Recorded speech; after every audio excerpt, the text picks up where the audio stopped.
Welcome to the Savvy Shopkeeper Retail Podcast. I'm your host, Kathy Cruz. Just like you, I'm an independent retail business owner. I love the home decor and gift boutique I co-own with my sister, but I don't want it to consume me or my life. Join me each week as I share lessons learned, helpful tips, and valuable information for your retail business and life.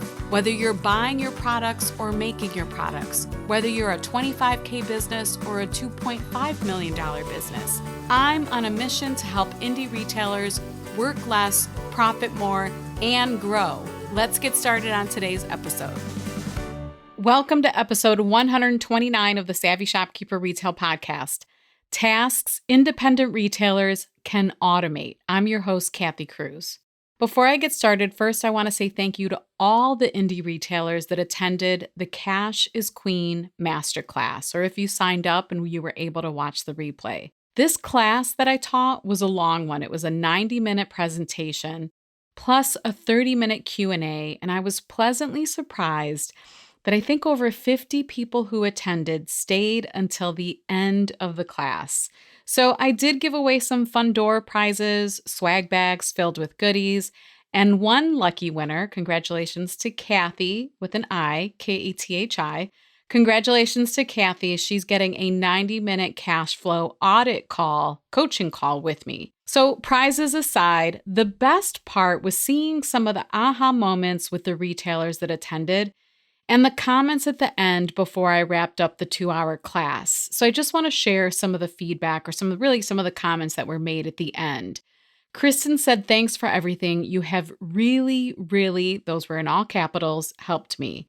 Christy S. said, "I always walk away with some good info from you." Tammy S. said, "As always, so good." And Anna said, "Very helpful. Love the checklist." And Sheena, who's actually from Canada, one of our retailers from Canada and Master Shopkeepers, she said, "Thank you, Kathy. I have a lot of work ahead of me, and I really appreciate having this resource as a roadmap."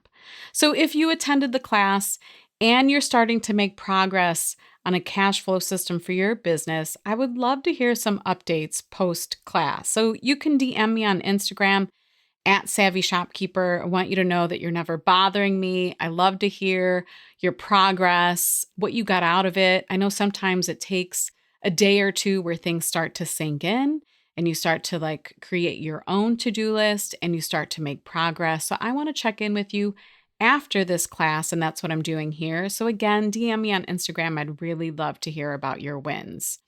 And for those in Master Shopkeepers, don't forget, we're taking this one step further, and I'm hosting a Profit First book club. It's a 4-week book club starting in mid-July. You'll find our 4 Zoom group calls that are scheduled. You'll find these under the events tab. So 2 more things that I want to mention before I get into this episode today about automating, which is actually a quick one. 2 more things that I want to mention. Next week's episode, so far, this is the plan, episode 130, I am going to talk about the current economy, what is going on in conversations between retailers, or what I'm seeing retailers reach out to me asking about, concerned about, the worries about inflation, all of that stuff. I don't want you to think that I have been ignoring this topic. I'm certainly not. It's just that when something like this happens, I want to take my time with it and craft a podcast episode that is truly going to be helpful. And out on my walk this morning, I tend, especially in the summer months, I go out for a long power walk, like 5 miles, 4 to 5 miles normally. And that's when I get some of my best ideas. And I had a bit of an aha moment. And I already had a podcast episode outlined, but this thought that came into my head solidified it. So watch out for episode 130 next week. Hopefully is going to be the episode where I have a long conversation about this with all of you. I'll be in your earbuds about it. And then the last thing that I want to mention is that the Master Shopkeepers application, and Master Shopkeepers is my mastermind group for brick and mortar retailers. It offers territory protection and it takes the Shopkeepers Lab membership. We up level definitely up level on it. There are group calls, master classes. There are fun things like challenges. We're wrapping up an email marketing challenge. And then I'm going right into the book club that I mentioned.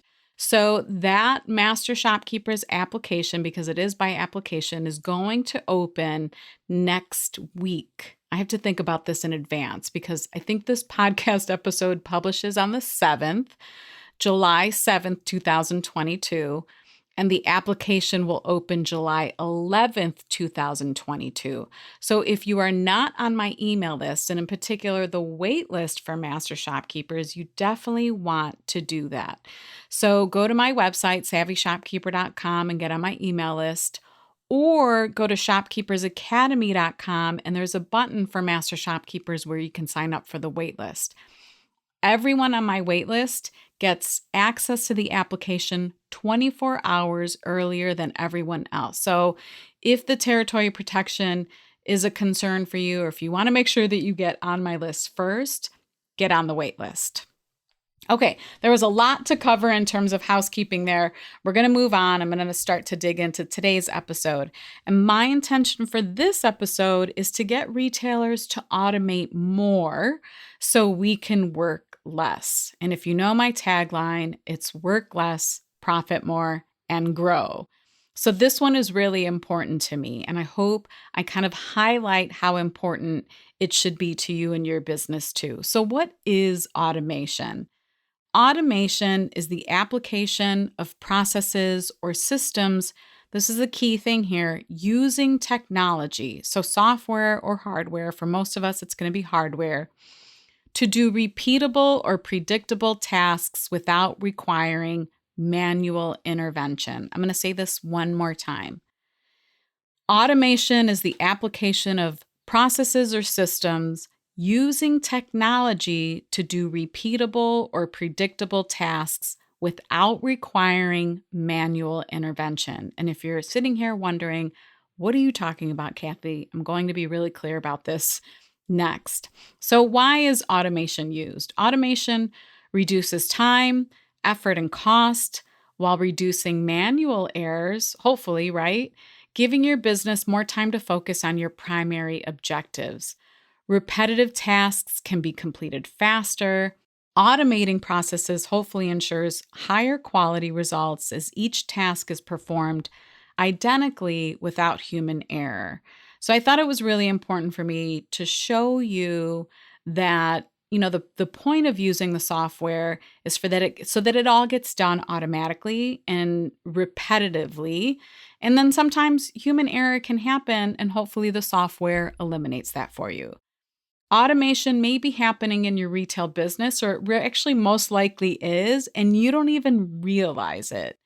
What's important for retailers is to identify where else can we use and apply automation. So I have 10 tasks that independent retailers can automate so you have an idea of what I'm talking about. So the first one is email or messaging autoresponders. So an out-of-office email is a classic example of an automated email where you set it up before you leave for vacation, and then anyone that sends you an email, your system automatically sends them an email that you're out of the office, that you're out of the store, and that you're not going to respond in 2 days or 5 days or 7 days. And for those of you who take 2-week trips, God bless you, maybe it's letting them know that you won't be back for a couple weeks. Another example are newsletter signups. So you installing that pop-up on your website or the checkbox at checkout that has customers saying, yes, please sign me up for your newsletter. That is automated on the back end. That means that as soon as they fill out that form, it actually tells your system to add their email address to your newsletter list. And then anytime you send out an email, they get that email. Again, it's all automated in the background. Appointment scheduling is a big one. And I know not all retailers need this, but if you offer services, this usually applies to you. So using a software program like Calendly, I'm going to spell that. It's Calendly, Calendly. That's a hard one to say. Next one is Acuity, Acuity. And another example that's actually integrated into like a point of sale system, Square Appointments. If you use Square, that might be an add-on that you've added to your point of sale system so that people can book appointments with you. Software like this is often used too to book private shopping events or private, a one-on-one session for shopping or a one-on-one session for a workshop in your store. But the appointment scheduling software, it's really nice because it eliminates all of the back and forth. It lets the person know you're available on these days and times only, and it has them pick the day and time that works best for them based on your availability. You don't have to go back and forth in 20 emails to try to figure out what might work for both of you.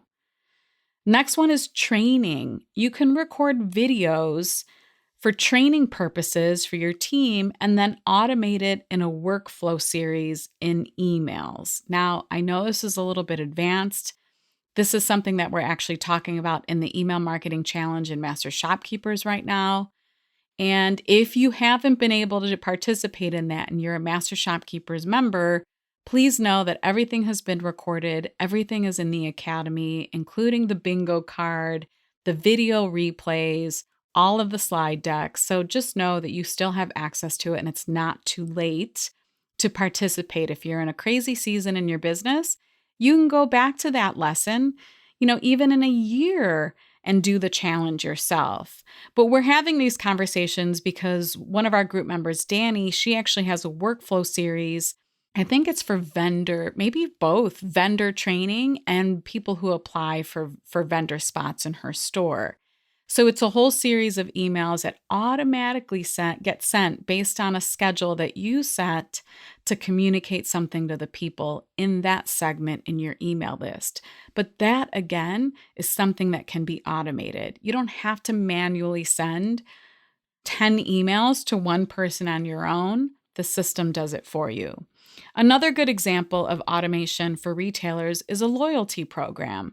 So for us at our store, for instance, with Square, somebody has a transaction or does a transaction in our store, and automatically the screen will pop up and ask, do they want to sign up for our loyalty program? I usually explain it, tell them that we're not going to bombard them with text messages. That's usually closes the deal for us. And they sign up. So again, that's our type of customer. They don't prefer text messaging. They prefer email marketing. But it is all automated and the system, our Square system, does it for us. You might have something set up through Shopify or Lightspeed or whatever other software that you use for point of sale. But again, the point is I don't have to manually track it on a loyalty card, although there's nothing wrong with that.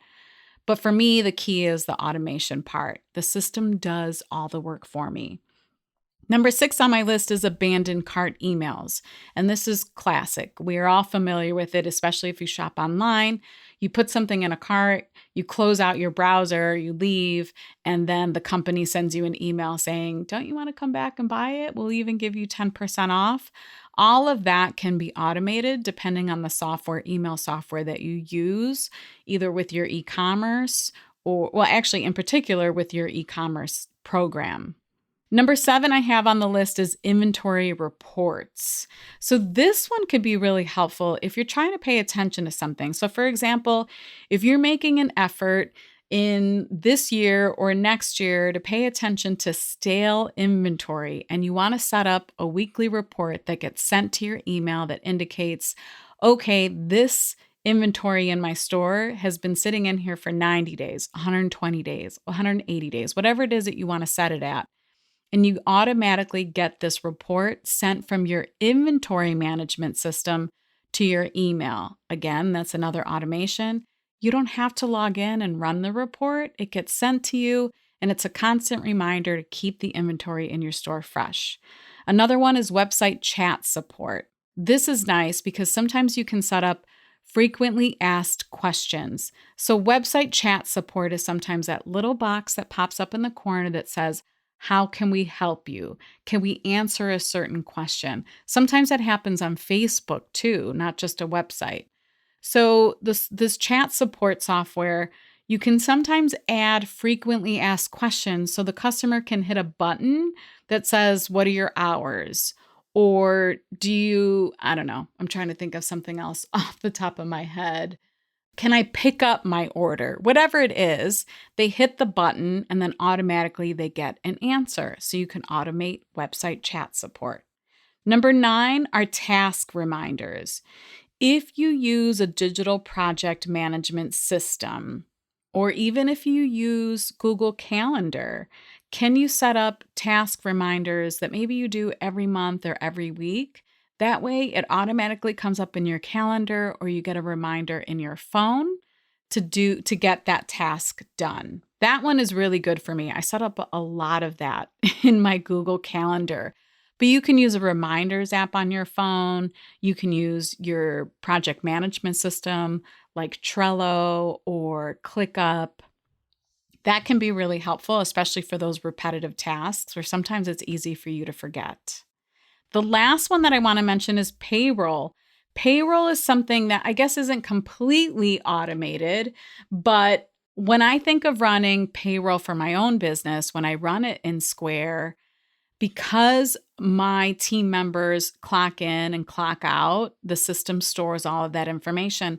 And literally, when I run payroll in Square, and I'm guessing it's the same in Gusto or wherever you might run payroll, if you use a system yourself, for me, it's literally, I feel like 3 clicks of 3 different buttons, and it is done. It's pretty amazing.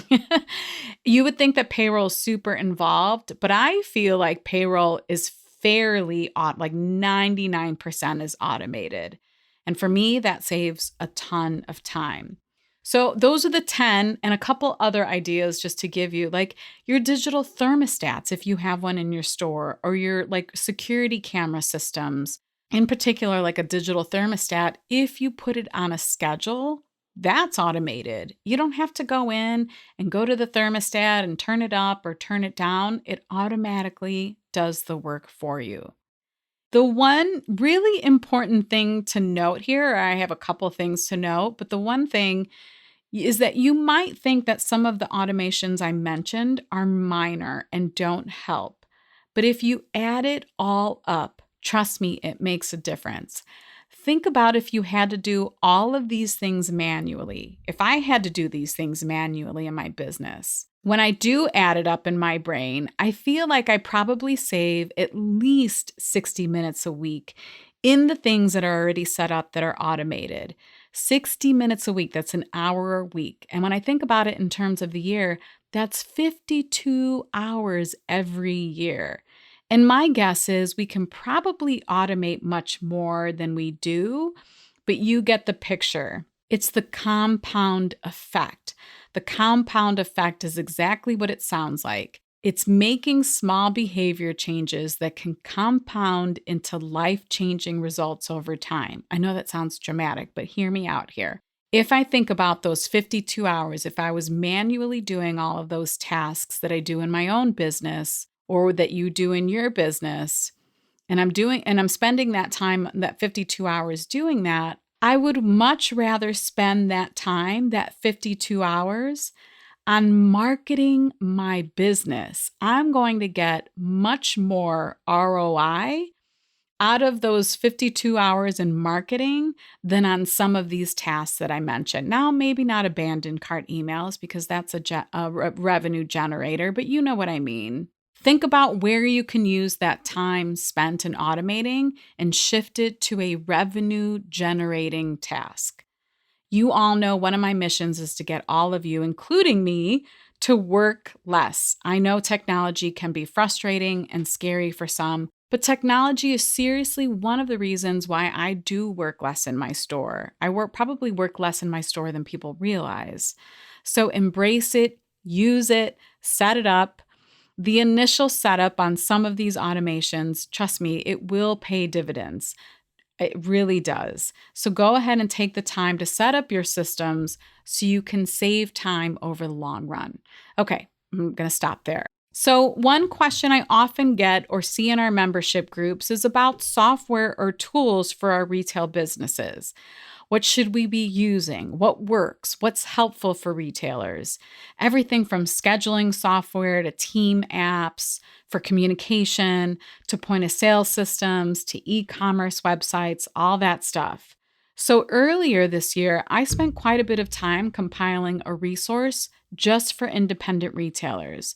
And in case you haven't grabbed it, this free resource is still available. It's always available on my website. I created a Tools of the Trade resource guide just for independent retailers. I think it's around 28 pages. It's an easy to download PDF, and it's filled with software and tools and products like where to go for shopping bags and display fixtures, all the stuff that retailers use to run their businesses. And then I have it all categorized with a table of contents, of course, on page 3, so that it's easy for you to find what you're looking for.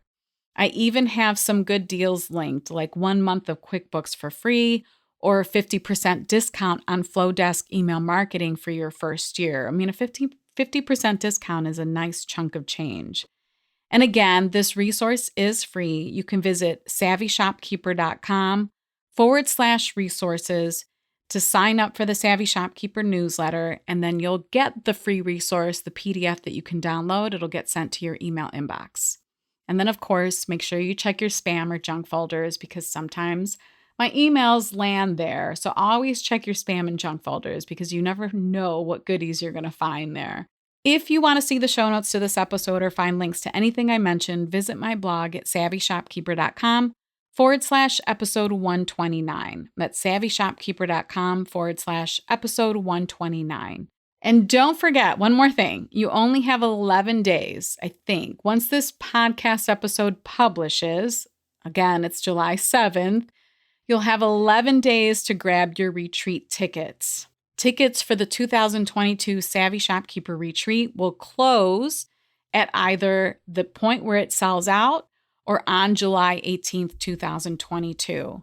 And if you didn't catch episode 128, the episode before this one, it's very likely that I won't be hosting another in-person retreat until 2024. So if you want to attend the retreat and you thought you'd wait until 2023, I don't recommend that. Go grab your seat for this year's event. This is your chance. And you'll grab tickets at savvyshopkeeper.com/retreat. All right, everyone. Have a great week. I will be back in your earbuds or in your cars or on your walks or while you're doing laundry next week with that episode where I will talk about the current economy and what retailers can do now. Until the next episode, be savvy and boss up.